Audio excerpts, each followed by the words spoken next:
नमस्कार साथियों, मैं विवेक शर्मा बायोकोडन के ऑनलाइन क्लासेस में आप सभी का स्वागत है। कैसे हैं साथियों? जल्दी से जल्दी सब लोग जुड़ जाएं। सब लोगों को गुड मॉर्निंग, राधे राधे।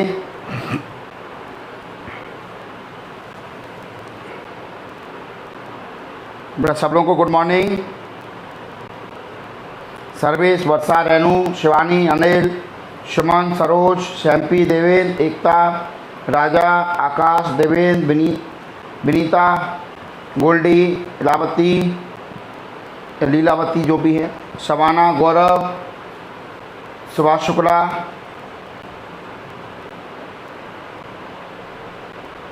राम अवतार, ज्योति, प्रियंका, सब लोगों को गुड मॉर्निंग। नेहा, दिव्या, हर्षित शर्मा गुड मॉर्निंग। बड़ा फटाफट से जुड़ जाएंगे सब लोग, और भी लोगों को शेयर कर दें, इससे सब लोग जुड़ जाएंगे। प्रैक्टिस सेशन चालू करते हैं। आज के क्वेश्चन हमारे आवाज़ के हैं, सभी क्वेश्चन ज़्यादातर आवाज़ के ही है, ठीक है क्या नहीं? और कल भी आवाज़ के क्वेश्चन होंगे। हर टॉपिक के कम से कम 100-150 क्वेश्चन तो आपको दिए जाते हैं आसानी से। हर टॉपिक के 100 से 150 क्वेश्चन आपको दिए जाते हैं। आप लोगों को बस सारी चीज़ों को अच्छे से समझना है, पढ़ना है। साथियों रजिस्टर ऑफ पेन लेकर के बैठे हैं, जिससे जितने भी क्वेश्चन हैं उन सबको टिक लगाते चलेंगे। देखें ध्यान से, पहला क्वेश्चन आप लोगों के लिए स्क्रीन पर आ रहा है। पहला प्रश्न आप लोगों के लिए स्क्रीन पर देखें। पारिवारिक वृक्ष, फैमिली ट्री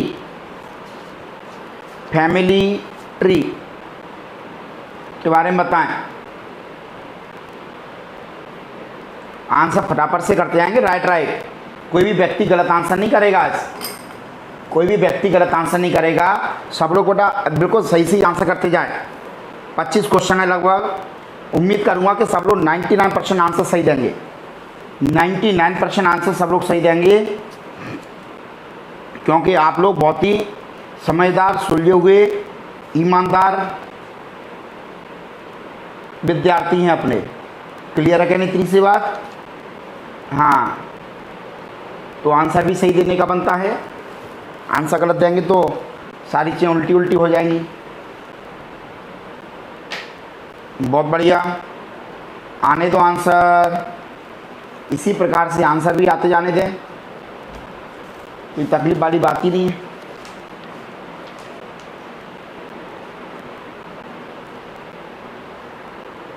बहुत अच्छे, सब लोगों ने आंसर डी दिया है। डी आंसर है सब लोगों का, बहुत बढ़िया। देखिए ध्यान से, पारिवारिक वृक्ष फैमिली ट्री कहते हैं। फैमिली ट्री, इसका मतलब क्या होता है? किसी परिवार के सदस्यों को दर्शाता है, किसी परिवार के सदस्यों को दर्शाता है। ये सबसे मेन मुखिया है, फिर इसकी ब्रांचें निकलेंगी, इस ब्रांचों की भी फिर ब्रांचें होंगी, फिर इनकी भी ब्रांचें होंगी, फिर इनकी भी ब्रांचें होंगी। घर का मुखिया दादाजी हैं, दादाजी से पिताजी, पिताजी के 2 बच्चे, 2 बच्चे के 3 बच्चे, फिर इस तीसरे के 2 बच्चे, इसके भी 3 बच्चे, इसके भी 2, फिर इसके 3। यही क्रम लगातार चलता रहेगा। पूरा क्या बन गया? फिर उस पूरी फैमिली का, उस जॉइंट फैमिली का पूरा ट्री बन गया। उसी को अपन क्या कहते हैं? Family tree. बेटा आपको याद दिला दूं, ये फर्स्ट क्लास के अंदर पढ़ाया जाता है। कौन सी क्लास के अंदर? फर्स्ट क्लास के अंदर, पहली क्लास का टॉपिक है ये। हाँ बिल्कुल। अब देखें ध्यान से, बहुत बढ़िया। अगले प्रश्न की तरफ देखें, अगले प्रश्न की तरफ देखें। अच्छा प्रश्न है, थ्योरी बड़ी है लेकिन प्रश्न आसान है। थ्योरी ज़्यादा है लेकिन प्रश्न आसान है।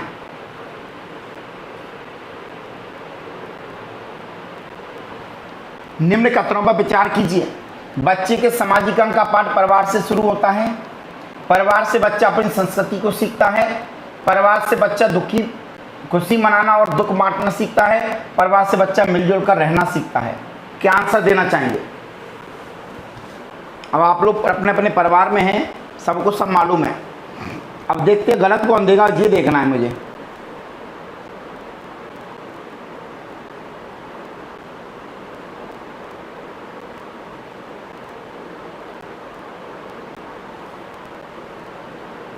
बहुत अच्छे। साथियों लिंक को दूसरे लोगों को शेयर कर दें जिससे कि आपके साथी जो हैं वो भी अन्य जुड़ जाएंगे। अभी तक सभी लोग जुड़े नहीं हैं, सब लोग जुड़ जाएंगे तो सबको फायदा मिलेगा।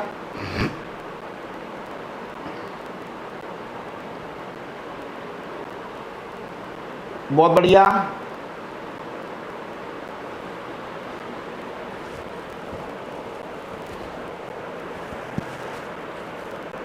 एकदम राइट, एकदम राइट, बहुत बढ़िया आंसर किया है सब लोगों ने, बहुत अच्छा आंसर किया है। यही उम्मीद रहेगी आप लोगों से, किसी तरह से तरक्की करते रहेंगे, आगे बढ़ते रहेंगे। बिल्कुल डी आंसर 100% राइट है, डी आंसर 100% राइट है। देखो, परिवार के समाजीकरण का पहला पार्ट परिवार से शुरू होता है, सही बात है।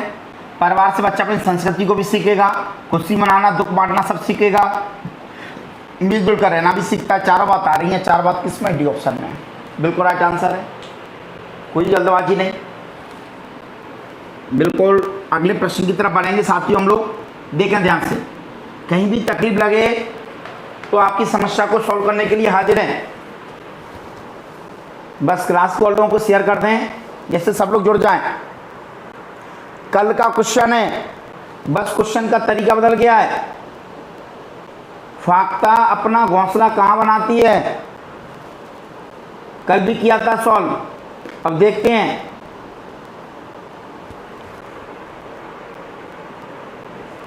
देखते हैं कौन व्यक्ति सबसे पहले आंसर दे रहा है।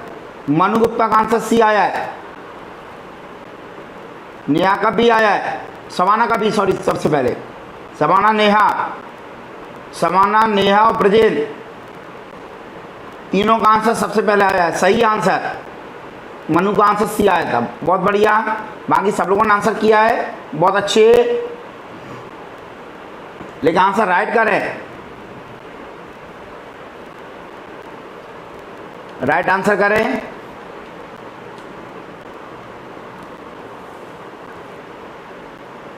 कल ही बताया था आपको, फाख्ता। राइट आंसर क्या है इसका? झाड़ियों के बीच में। अरे भाई पत्थर कहाँ से आ गए? पत्थर का तो कोई जिक्र ही नहीं हुआ था, क्या कोई ऐसा जिक्र भी चलाया मैंने? इससे अच्छा तो ए या डी लगाती तो मैं एक बार को मानता। दो पत्तियों को सिल कर ये तो बिल्कुल ही नहीं हो सकता। अगर सी की बजाय ए लगाते तो चलो मैं मान लेता कि भाई थोड़ी बहुत सोच लगाई है, लेकिन फाख्ता अपना घोंसला बना रहा है। घोंसला पत्थर पे कैसे बनेगा? इतना सा बता दो बस मुझे केवल। क्वेश्चन जब सॉल्व करते हैं तो दोस्तों अपन थोड़ा सा कॉमन सेंस लगाएं कि अपना आंसर क्या करने वाले हैं, ठीक है कि नहीं? तो पत्थरों के बीच में कैसे हो जाएगा? घोंसला बनाना है ना? बिल्कुल राइट आंसर कौन सा? डी। तो इस तरह की गलतियां ना करें, ये गलतियां लास्ट में जाके हमको परेशान करती हैं फाइनल एग्जाम में। वैसी गलती होगी चलेगी भाई, हम उसमें से जज नहीं कर पा रहे हैं, कोई बात नहीं, चलेगा।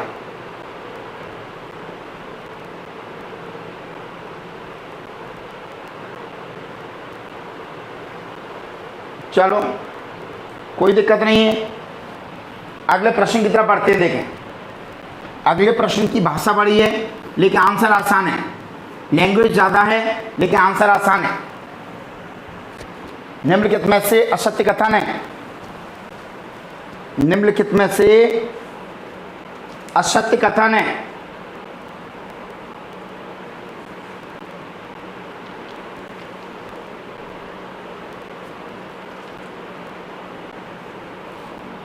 अरे ये क्वेश्चन तो वही है जो हो चुका है।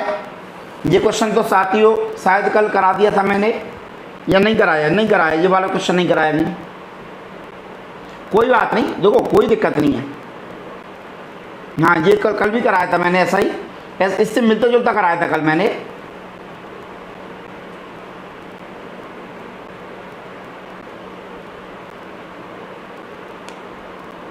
हाँ बिल्कुल, मैंने क्या बताया, क्वेश्चनों को सॉल्व करने से, टॉपिक पढ़ने से पहले उसके क्वेश्चन तो हम लगा चुके होंगे।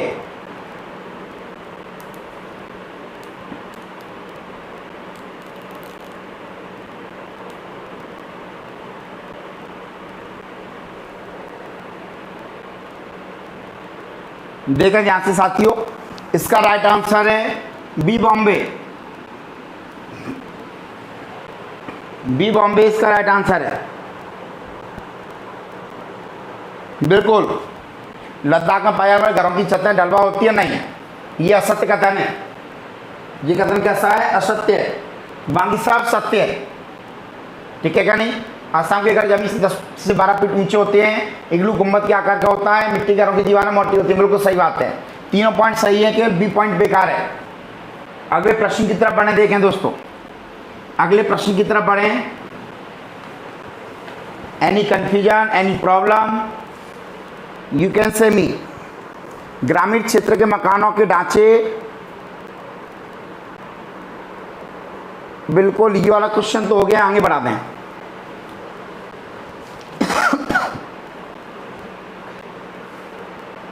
नहीं हुआ, ये वाला क्वेश्चन नहीं हुआ है, नहीं हुआ है, इससे मिलता जुलता कराया था।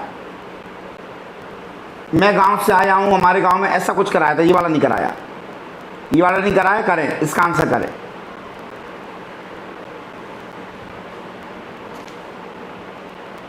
हाँ, इससे मिलता जुलता कराया था मैंने, मिलता जुलता कराया था, बिल्कुल कोई दिक्कत नहीं है। लेकिन वो क्वेश्चन सितंबर में पूछा गया था, ये क्वेश्चन फरवरी में पूछा गया है। वो क्वेश्चन सितंबर में था, जो इससे मिलता जुलता कल कर मैंने कराया था, और ये क्वेश्चन जो है ये कब पूछा गया साथियों? फरवरी में।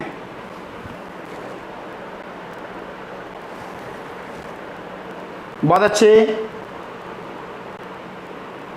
बेटा, अभी तक सारे विद्यार्थी जुड़े नहीं हैं, सब लोगों को शेयर कर दें।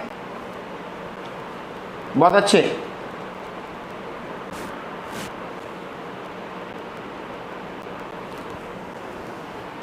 बिल्कुल बी आंसर सही है, असम। इस तरह के घर हमको आसाम में देखने को मिलेंगे, बिल्कुल राइट बात है, बिल्कुल राइट आंसर है बी, बॉम्बे। अब अगले प्रश्न की तरफ चलते हैं हम लोग।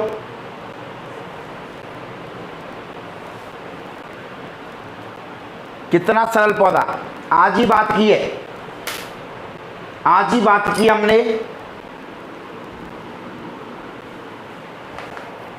कैक्टस जैसे पौधे महत्वपूर्ण हैं वन पारिस्थितिक तंत्र के लिए, रेगिस्तान पारिस्थितिक तंत्र के लिए, घास भूमि के लिए, सवाना के लिए। आज ही बात की हमने, आज के ही क्लास में बात चल रही थी, अभी थोड़ी देर पहले।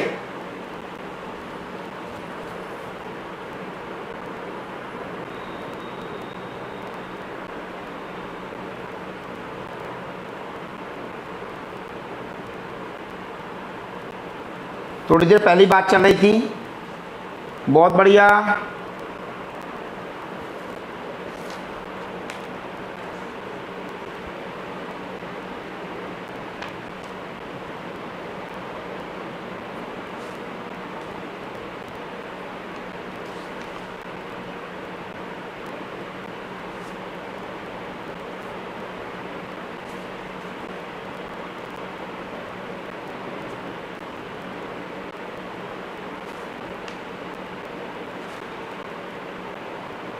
चलो, एकदम राइट आंसर किया सब लोगों ने, किसी भी व्यक्ति का आंसर गलत नहीं है, किसी का भी आंसर गलत नहीं है। आज की क्लास में हम लोग की बात हुई थी कि जो कैक्टस है, जो नागफनी है, ये कैसा पौधा है? मरुस्थलीय पौधा है, ये एक मरुस्थलीय पौधा है। कैसा पौधा होता है दोस्तों? मरुस्थलीय पौधा होता है, रेगिस्तान में मिलेगा, रेगिस्तान के पारिस्थितिक तंत्र के लिए उत्तरदायी है, रेगिस्तान के पारिस्थितिक तंत्र के लिए उत्तरदायी होता है। कौन सा? कैक्टस, नागफनी, नागफनी, जैसे कि नागफनी, ये मरुस्थलीय पौधा है, बिल्कुल 100% बात सही है। अगले प्रश्न की तरफ बढ़ते हैं। देखो, देखें दोस्तों, अगला प्रश्न हमारा,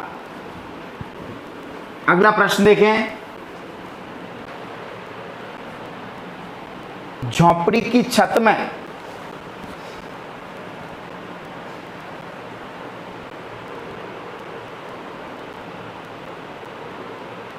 देखो देखो कैसा उल्टा लिख दिया है ना?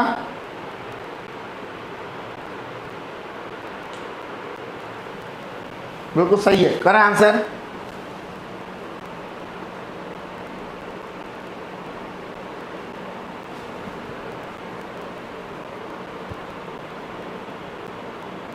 क्या आंसर करना चाहेंगे?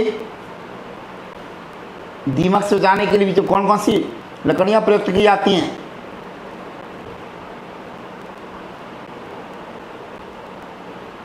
बहुत बढ़िया, बहुत बढ़िया।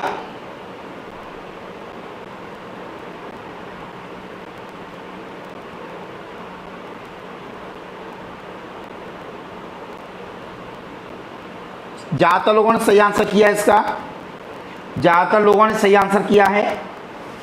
बहुत अच्छे।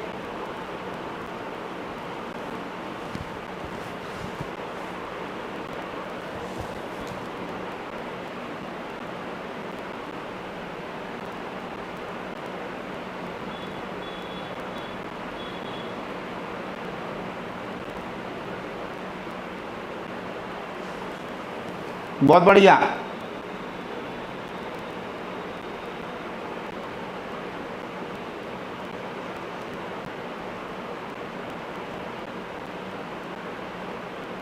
इसका राइट आंसर है हमारा सर। एक कीकर क्या होता है? कीकर बेटा एक पौधा है, कीकर एक पौधा है।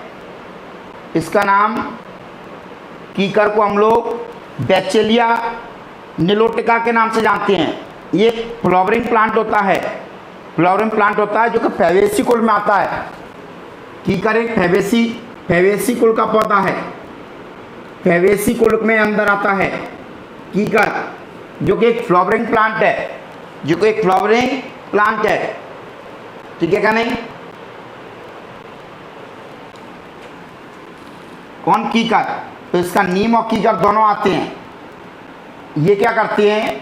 देखो, दीमक से बचा लेंगे, क्योंकि नीम जो है और कीकर, इनसे जो केमिकल प्रभाव निकलता है, इनका जो रासायनिक जो प्रभाव है, उस रासायनिक प्रभाव की वजह से क्या होता है? दीमक नहीं लगती है। इनके रासायनिक प्रभाव के चलते दीमक नहीं लगेगी। ये कहीं ना कहीं प्रभावी होते हैं।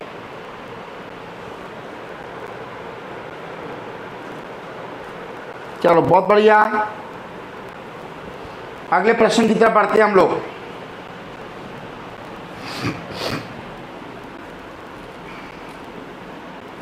रैन बसेरा है,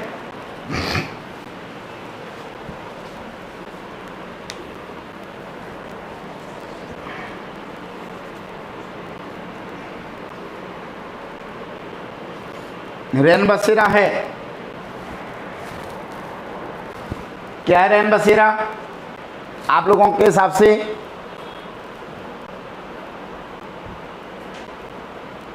गर्म स्थानों से ठंडे स्थानों पर जाना, ठंडे स्थानों से गर्म स्थानों पर जाना, आपातकालीन स्थिति में सुरक्षित स्थानों पर अस्थायी बस्तियां और अनाथ लोगों के लिए उपलब्ध निवास।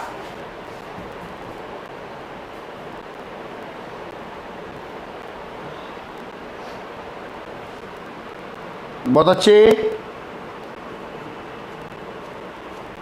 बहुत बढ़िया। राइट आंसर करते चलेंगे सब लोग। बहुत अच्छा आंसर है। सब लोग बहुत समझदार हैं, होशियार हैं। इन टॉपिकों में तो सबको आगे निकलना है। रैन बसेरा क्या होता है बेटा? आपातकालीन स्थिति, इमरजेंसी के समय, उस समय अस्थायी रूप से अपने निवास के लिए अस्थायी बस्ती के रूप में होता है। कौन? रैन बसेरा। हर जगह बनाए जाते हैं, हर जगह। अपने ग्वालियर शहर के अंदर भी अलग अलग स्थान पर बनाए जाते हैं, बने हैं, हर जगह बने हुए हैं। रैन बसेरा हर जगह मिलेंगे हमको। बहुत सही, बहुत सही, बिल्कुल राइट आंसर किया सब लोगों ने। ब्रजेंद्र पांडे बेटा अब भी लगा रहे हो जब मैंने आंसर बता भी दिया। चलो अगले प्रश्न की तरफ बढ़ते हैं हम लोग। अगला प्रश्न, तंबुओं के लगाए जाने के पीछे निहित कारक क्या है?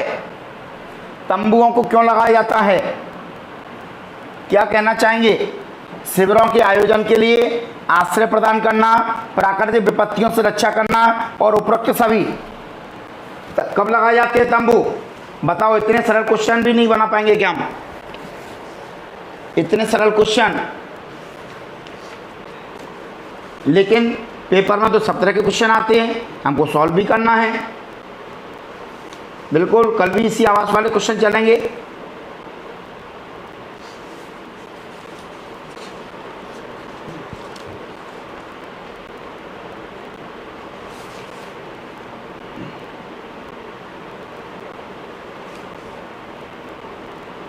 क्या आंसर है सब लोगों का? डी आंसर आ रहा है। बहुत अच्छी खुशी की बात है साथियों, तो बहुत अच्छे, एकदम राइट आंसर किया सब लोगों ने। हम तंबू इसलिए लगाते हैं, आपने देखा होगा कि आपके मोहल्ले में, आसपास के इलाके में अगर कोई शिविर करना चाहता है तो शिविर का आयोजन करते हैं, तब भी तंबू लगा लेते हैं। अगर टेम्परेरी आश्रय देना है तब भी लगा लेते हैं। प्राकृतिक विपत्ति कोई हो जाती है उस समय भी तंबू लगा के काम चलाया जाता है। मान के चलो कहीं, अब जैसे इस समय आप देख रहे हो आसाम वगैरह में उधर बाढ़ आ रही है, जब बाढ़ आती है तो लोगों के घर नष्ट हो गए, आवास छिन गए, आवास खत्म हो गए, तो उनको तंबू लगा करके उनको उसमें रखा जाता है। तंबू लगा करके उनको, जब तक उनको अस्थायी रूप से रखा जाता है जिससे उनकी आवास की व्यवस्था हो सके। बहुत अच्छे। अगला प्रश्न हम लोग देखते हैं, आप लोगों के लिए स्क्रीन पर आ चुका है, देखें। पर्वतीय आवासों में पाए जाने वाले जीव जंतुओं की विशेषता है। पर्वतीय आवासों में पाए जाने वाले जीव जंतुओं की विशेषता है। मूवियों में भी देखा होगा, बिल्कुल देखा होगा। इनकी त्वचा मोटी होती है, इनकी त्वचा बड़े बड़े बाल होते हैं, इनके खुर बहुत मजबूत होते हैं। उपरोक्त सभी, आज इससे संबंधित जो हमारी चर्चा भी चली है, बताओ कैसे आंसर गलत कर सकते हैं? हम कैसे गलत कर सकते हैं? हमारी चर्चा भी चली है इससे संबंधित, इससे संबंधित हम लोगों ने चर्चा भी की आज। बहुत बढ़िया, बहुत बढ़िया। बस इसी तरह से आंसर देखते हुए मन प्रसन्न हो जाता है। तभी तो आपको बता दूं कि मेरी इतनी हेल्थ क्यों बन रही है। मेरी हेल्थ के पीछे कारण यही है कि विद्यार्थी अपने जो भी होते हैं वो मज़ेदार पढ़ते हैं और मेरा मन प्रसन्न रहता है। मन प्रसन्न रहेगा तो व्यक्ति का स्वास्थ्य भी अच्छा रहेगा, व्यक्ति कैसा रहेगा? हेल्दी रहेगा। वही काम आप लोग भी करें। बहुत अच्छे, डी आंसर बिल्कुल राइट है, मेरे को 100% राइट आंसर है डी। जिस दिन आप लोग आंसर ज़्यादा गलत करते हो ना, उस दिन चक्कर आने लगते हैं, कमजोरी आ जाती है। जिस दिन आप लोग आंसर ज़्यादा गलत करते हैं उस दिन कमजोरी महसूस होने लगती है, लगता है कि आज तो पूरा काम बेकार हुआ है और शरीर काम नहीं करता है उस दिन।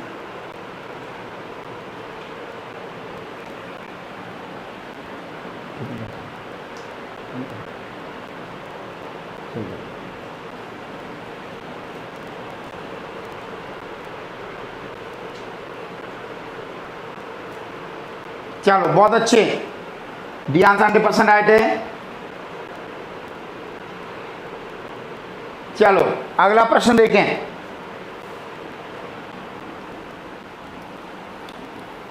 समुद्र में रहने वाले जीव सांस लेने के लिए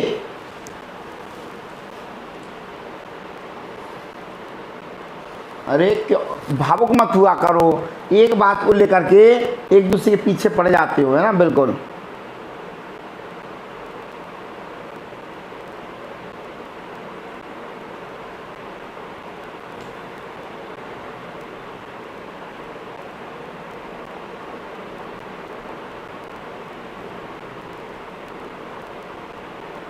क्या आंसर करना चाहेंगे? बी आंसर, जल से प्राप्त हाइड्रोजन, जल में घुले तो ऑक्सीजन आंसर करना चाह रहे हैं ना। पौधों से प्राप्त कार्बन डाइऑक्साइड, उपरोक्त में से कभी नहीं। ये तो लॉलीपॉप क्वेश्चन आप लोगों के लिए, ये तो आप लोगों के लिए लॉलीपॉप क्वेश्चन है। ऐसे क्वेश्चन तो वैसे ही बना देंगे चलते फिरते ही। बहुत बढ़िया।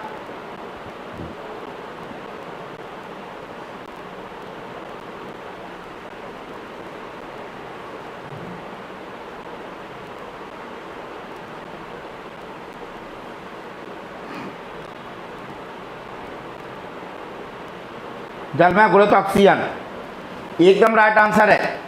जल में घुले तो ऑक्सीजन। समुद्र में रहने वाले जीव सांस लेने के लिए कौन सी गैस का प्रयोग करते हैं? जल में घुले तो ऑक्सीजन। हमारी चर्चा हुई है इस बात पर। मोस्टली ऐसी कोई बात नहीं होती इस पर हमारी चर्चा ना हुई हो। हम हर बात पर कहीं ना कहीं बात कर चुके होते हैं। बस यही है कि क्लास को हमने ध्यान से सुना हो तो सारी चीज़ क्लियर है।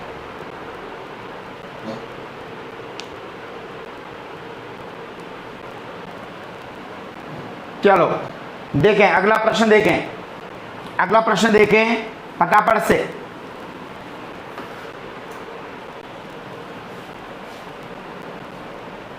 इग्लू के फर्श पर फर व खाल क्यों बिछाई जाती है? इग्लू के फर्श पर फर व खाल क्यों बिछाई जाती है? यह कालीन की भांति कार्य करती है, सुंदरता बढ़ाते हैं, घर को गर्म रखते हैं, सर्दी के एहसास के लिए।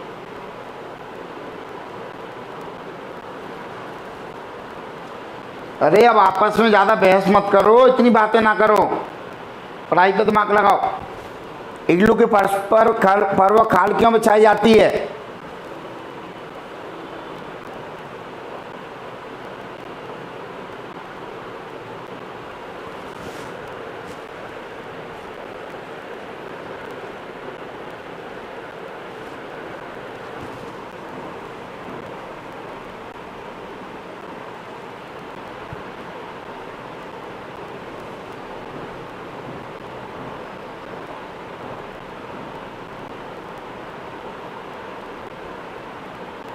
चलो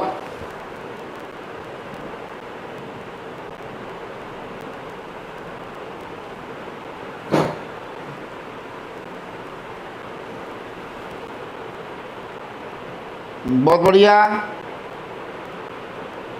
देखा ध्यान से। सी आंसर एकदम राइट है।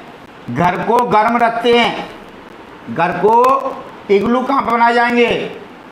ठीक है, कहीं बर्फीले इलाकों में, जहाँ ठंडे इलाके हैं, तो वहाँ पर फर व खाल को क्यों बिछाते हैं? जिससे घर कैसे रहते हैं? गर्म रहते हैं। ये घर को गर्म रखते हैं। कैसे रखते हैं साथियों? गर्म रखते हैं। बिल्कुल राइट आंसर है, कोई दिक्कत नहीं, बिल्कुल क्लास जैसा ही माहौल है। वो होना ही चाहिए, होना ही चाहिए। हम दूर होते हुए भी एक दूसरे के पास रहे ना। बिल्कुल राइट।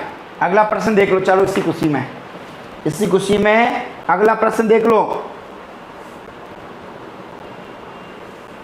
घर जैसा माहौल बनता है जब सारे विद्यार्थी जुड़ जाते, पूरे 200 के 200, तो लगता है कि हाँ पूरा परिवार बन गया। अरे अब इतनी ज़्यादा बातें ना करें क्लास के अंदर, वो ठीक नहीं लगता है। आपस में ज़्यादा बातें ना करें। उष्ण जलवायु वाले क्षेत्रों में घर की दीवारें किस प्रकार की बनाई जाती हैं? मोटी, पतली, एक ईंट की चौड़ाई वाली। ईंट का प्रयोग नहीं होता।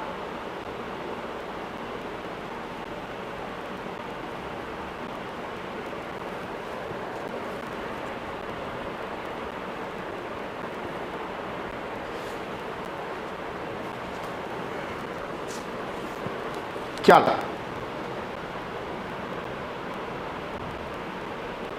करते चले आंसर।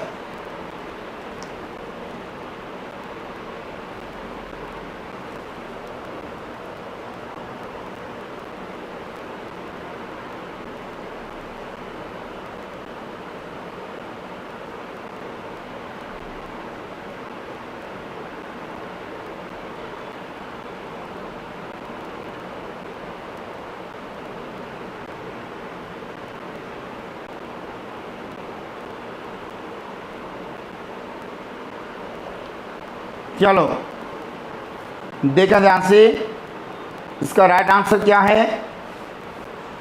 ये आंसर इसका 100% राइट है। बहुत बढ़िया, ये आंसर इसका 100% राइट है। उष्ण जलवायु वाले, मतलब जो गर्म जलवायु वाले जो क्षेत्र हैं, वहाँ पर घरों की दीवार कैसे बनाई जाती है? मोटी। कैसे बनाई जाएंगी?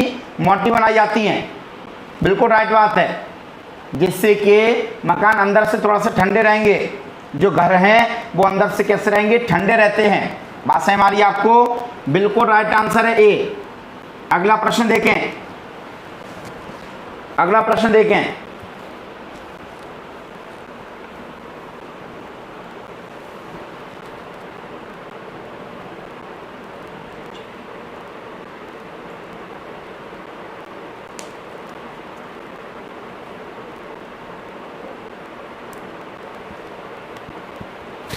पारिस्थितिकी तंत्र का उदाहरण है वायु, तालाब, जल और मृदा।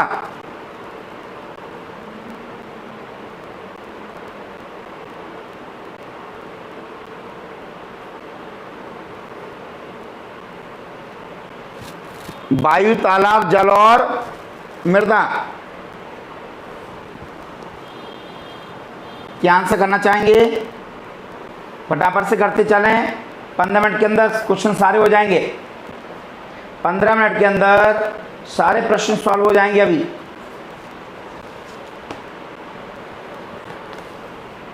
बी आंसर आ रहा है आप लोगों का। क्या आंसर है? बी एकदम राइट आंसर है। बी तालाब। पारिस्थितिकी तंत्र का उदाहरण क्या है? तालाब है। ये तो उसके घटक हैं, वायु, जल, मृदा। ये तो पारिस्थितिक तंत्र के घटक हैं। पारिस्थितिक तंत्र का उदाहरण कौन है? तालाब है। बिल्कुल राइट आंसर।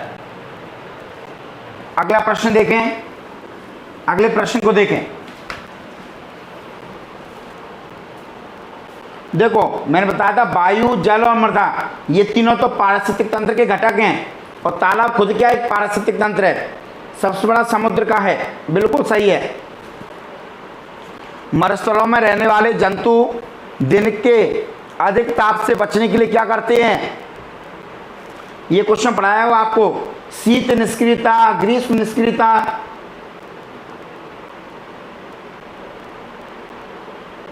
शीत निष्क्रियता, ग्रीष्म निष्क्रियता, इन सारी चीजों के बारे में आपको पढ़ाया हुआ है।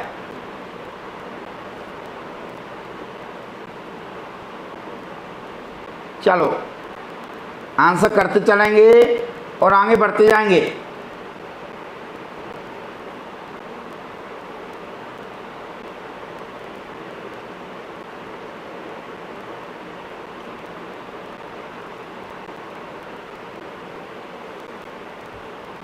बहुत बढ़िया।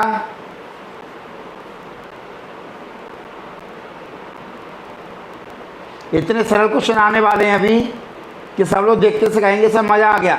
ऐसे प्रश्न एग्जाम में आ जाएं तो कमाल हो जाएगा। भूमि के नीचे रहते हैं, बिल्कुल राइट आंसर है।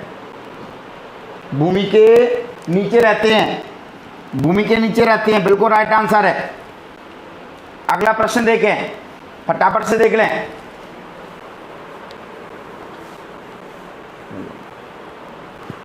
कच्चे घरों की मुख्य विशेषताएं क्या नहीं होती हैं?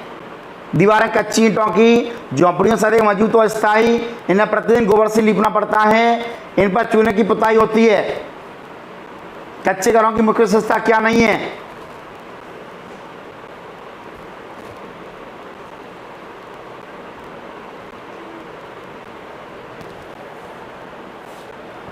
फटाफट से करते चलें।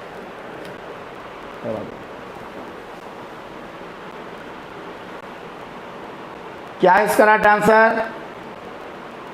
बी और सी दोनों ही आ रहे हैं, देखें ध्यान से। इसका राइट आंसर है सी। कच्चे घरों की मुख्य विशेषता क्या नहीं होती? इन्हें प्रतिदिन गोबर से लीपना पड़ता नहीं, प्रतिदिन नहीं लीपना पड़ता। ये वाली बात सही नहीं है। दीवारें कच्ची ईंटों की होती हैं, सही है। झोंपड़ियों से मजबूत और स्थायी है, ये बात भी सही है। इन पर चूने की पुताई होती है, ये बात भी सही है। इन्हें प्रतिदिन गोबर से लीपना पड़ता है, ये वाली बात सही नहीं है। सी आंसर एकदम राइट है। अगले प्रश्न की तरफ पढ़ें साथियों, देखें ध्यान से, फटाफट से प्रश्न करें। चटाई बनाने हेतु प्रयोग किया जाता है नारियल, लिनेन, रेमी, नायलॉन। चटाई बनाने के लिए क्या प्रयोग करेंगे?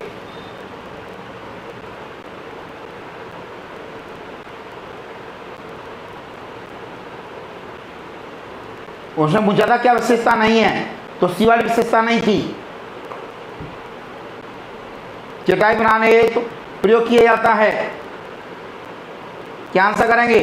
नारियल, लिनन, रेमी और नायलॉन।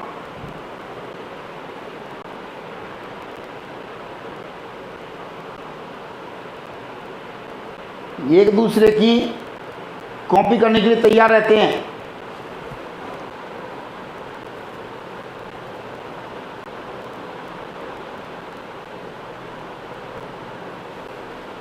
इसका राइट आंसर है नारियल। चटाई बनाने के लिए किसका प्रयोग करते हैं? नारियल की जूट का। नारियल की जूट का यूज करते हैं, ना लिनन का करते, ना रेमी का, ना नायलॉन का। नायलॉन की चटाई कब से बनने लगी? बिल्कुल नहीं करते। राइट आंसर क्या है? नारियल। राइट आंसर नारियल है। अगला प्रश्न देखें, अगले प्रश्न की तरफ बढ़ते हैं हम लोग।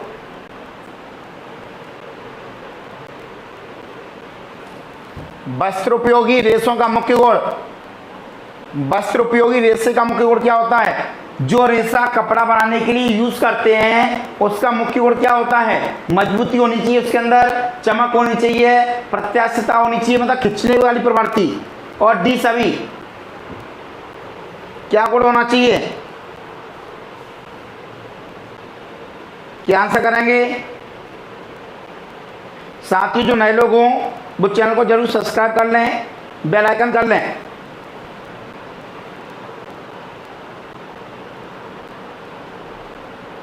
जिससे सारे नोटिफिकेशन वगैरह मिलते रहेंगे आपको।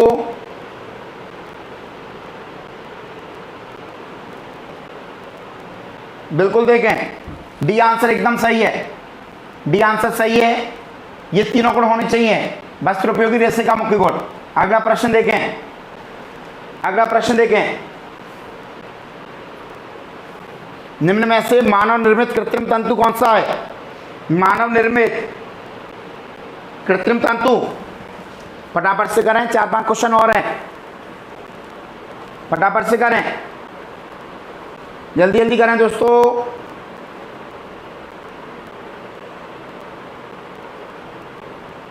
वो प्लास्टिक वगैरह की बनी होती हैं, कुछ प्लास्टिक वगैरह की आती बनाने की, बनी हुई आजकल प्लास्टिक वगैरह की बन जाती हैं कुछ। चलो, क्या आंसर इसका? मानव निर्मित कृत्रिम तंतु। देखो, रेशम तो होता नहीं है, ठीक है क्या नहीं? ये रेशम तो रेशम के कीड़े से बनता है, मानव निर्मित तो है नहीं, ये तो रेशम का कीड़ा बनाएगा। जूट नारियल के द्वारा बनती है, ये है नहीं। एस्बेस्टस है नहीं। राइट आंसर क्या? रेयॉन, रेयॉन राइट आंसर है। रेशम तो रेशम के कीड़े के द्वारा बनता है, वो मानव निर्मित नहीं है। तो मानव निर्मित कौन सी है? रेयॉन है। कौन सा है? रेयॉन। एकदम 100% राइट आंसर है, 100% राइट आंसर। बिल्कुल क्लियर है, आप लोगों को कोई तकलीफ नहीं होनी चाहिए। अगला प्रश्न देखें, अगला प्रश्न देखें फटाफट से। वस्त्रों को कीड़ों से बचाने तो आवश्यक उपाय है, वस्त्रों को कीड़ों से बचाने तो आवश्यक उपाय: धूप लगाना, नेफ्थलीन की गोली डालना। थेपेप्टिलिन की नहीं है, नेफ्थलीन की है। नेफ्थलीन, नेफ्थलीन, नेफ्थलीन की गोली डालना, डीडीटी पाउडर छिड़कना, उपरोक्त सभी।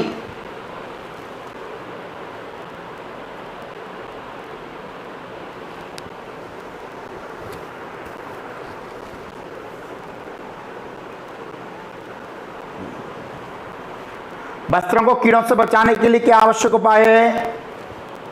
क्या आंसर लगाया? D daily. बहुत अच्छे, डी डेली, उपरोक्त सभी एकदम राइट आंसर है। ये क्वेश्चन बहुत सरल है। देखो, क्वेश्चन सरल है इसलिए मैं थोड़ा जल्दी करा रहा हूँ, क्वेश्चन सरल है इसलिए जल्दी कराए जा रहे हैं, ठीक है क्या नहीं? बाकी कल के क्वेश्चन बहुत अच्छे हैं, आपको बता दूं। आवासीय क्वेश्चन है, लेकिन कल के क्वेश्चन बहुत दमदार है, मजबूत हैं, उनमें आपका दिमाग लगेगा, खुपड़िया चलेगी आपकी पूरी। आज की तरह बात नहीं कर पाएंगे, उसमें देख लेना।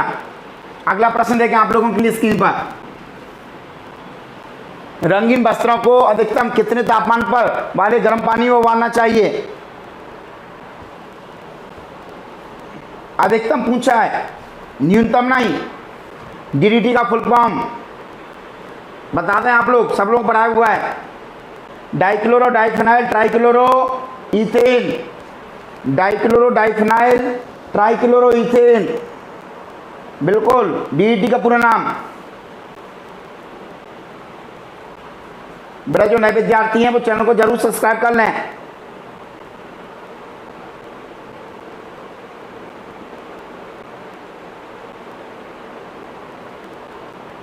बहुत अच्छे, अधिकतम पूछा, अधिकतम, अधिकतम में 120 डिग्री है। कितना आंसर आएगा इसका? 20 डिग्री। रंगीन वस्त्रों को अधिकतम कितने तापमान वाले गर्म पानी में उबालना चाहिए? 120 डिग्री। इतने से ज़्यादा वाले में नहीं, फिर तो कपड़ा खराब होने लगेगा, फिर तो कपड़ा खराब होने लगता है। बिल्कुल राइट आंसर है ये। अगला प्रश्न देखें दोस्तों, अगला प्रश्न आप लोगों के लिए स्क्रीन पर है। निम्न में से किस तंतु से बने कपड़ों को केवल ठंडे पानी में धोना चाहिए? किस तंतु से बने कपड़ों को केवल ठंडे पानी में धोना चाहिए?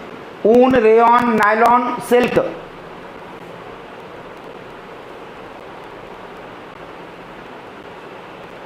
एक नया प्रश्न भी आएगा आप लोगों के लिए।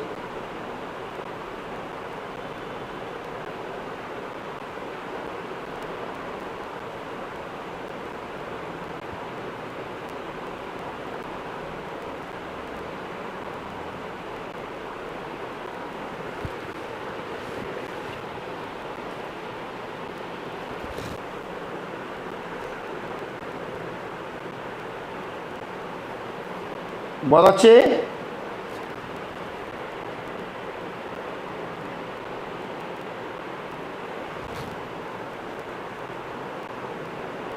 राइट आंसर क्या है इसका?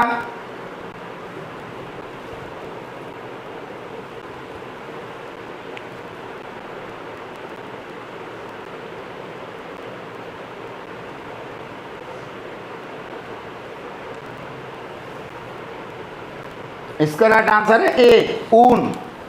किस तंतु से बने कपड़ों को केवल ठंडे पानी से धोना चाहिए? ऊन। रेयॉन, नायलॉन, सिल्क नहीं, ऊन वाले ठंडे पानी से धोना चाहिए, केवल ठंडे पानी से धोना चाहिए ऊन वाले कपड़ों को, ऊनी कपड़ों को। चलो बहुत बढ़िया। अगला प्रश्न देखें। अगला प्रश्न आप लोगों के लिए स्क्रीन पर है। कपड़ों पर लगे दाब धब्बों को किस अवस्था से पूर्व अवश्य छुड़ा देना चाहिए? धोने से पूर्व, रखने से पूर्व, प्रेस करने से पूर्व, सुखाने से पूर्व। आप बहुत ही सरल क्वेश्चन है, इनको फटाफट से कंप्लीट करें।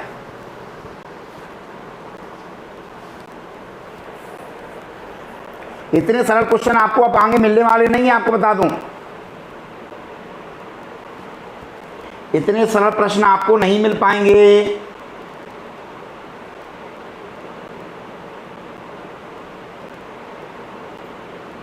या लास्ट है इस प्रकार के क्वेश्चनों का, है ना, सरल।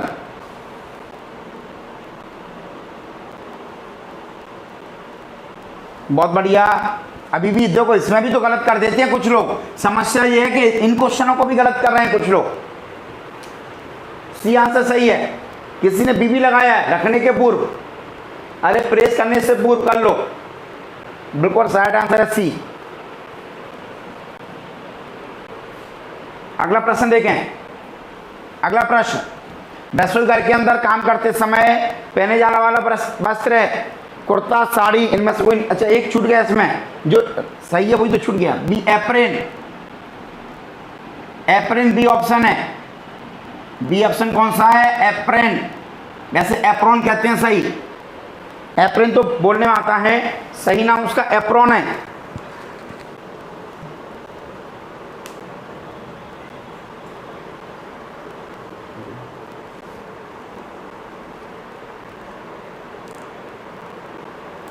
क्या आंसर करेंगे? B answer.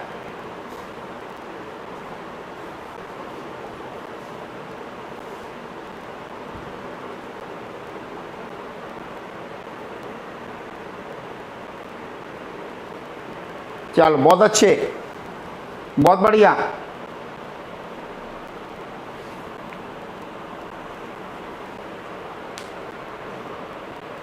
अगला प्रश्न देखें।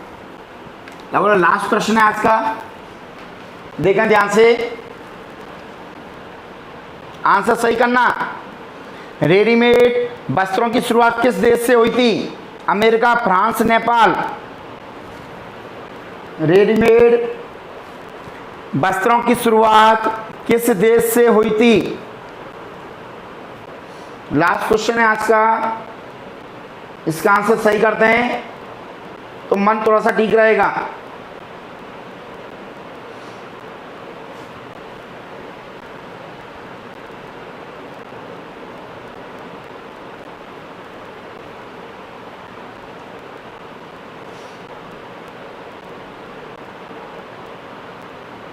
क्या कर रहे हैं सब लोग आंसर? किसी का ए भी है, बी भी है, सब तरह के आंसर हैं। ये आंसर भी है और बी भी है। बहुत बढ़िया।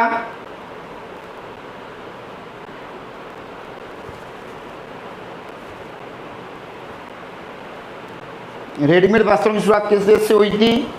अमेरिका, एकदम राइट आंसर है अमेरिका, 100% राइट आंसर है अमेरिका।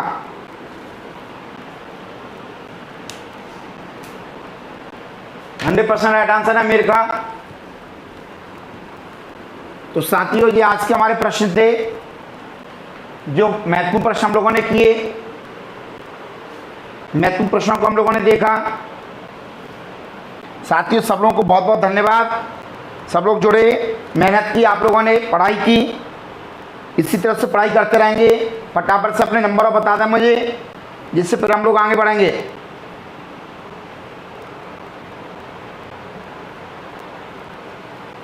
कल की क्लास बहुत महत्वपूर्ण है, जिसमें हम लोग आवास के बारे में बात करेंगे। सभी विद्यार्थी जितने लोग प्रैक्टिस सेशन में जुड़ते हैं, बट आप सब लोगों से गुजारिश है कि सब लोग थ्योरी क्लास में जुड़ा करें, जिससे आपको फायदा होगा। सिलेक्शन चाहते हैं तो सभी चीज़ों को पढ़ना पड़ेगा, हर जगह से देखना पड़ेगा, तभी जाकर के हम लोगों को सही से फायदा मिलेगा। एक एक नंबर की कीमत होती है। रेणु कुमारी 24, कृष्णा 20, सोना 22, विजय 20, एकता 23, साकेत 23, सुमन 23, बहुत बढ़िया, शिवम 22, आकांक्षा 23, रेणु 24, देवेन 23, अंकिता 21, गोल्डी 22, शैम्पी 20, भूपेल ने एक ही क्वेश्चन किया है ना, चलो बहुत बढ़िया। कीर्ति सिकरवा 22, सर्वेश 23, वंदना 23, आकाश 23, अजय सिंह 21, बहुत बढ़िया, प्रियंका के 23,